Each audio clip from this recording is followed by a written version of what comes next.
اللهم لا شماتة في اي حد اتقبض عليه من التيك توكر المنتشرين دلوقتي على السوشيال ميديا، وان شاء الله المظلوم يخرج بالسلامة. بس عايزة اقول لك حاجة، مين اللي عمل للناس دي قيمة؟ مين؟ اي حد ساعد في شهرتهم بلايك بكومنت باكسبلور بشير، انت السبب في انك اصلا تظهرهم. كل ده هتتحاسب عليه.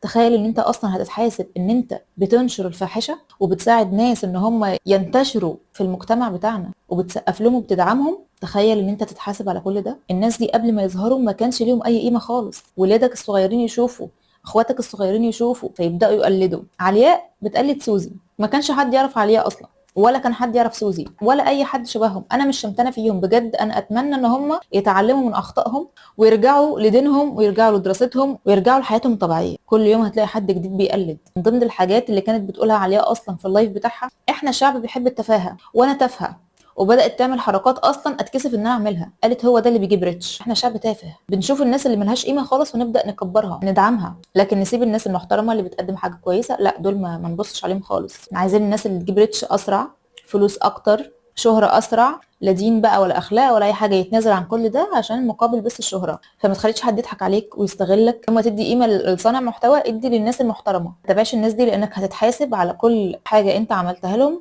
وتساعد في نشرهم اكتر وانتشارهم اكتر.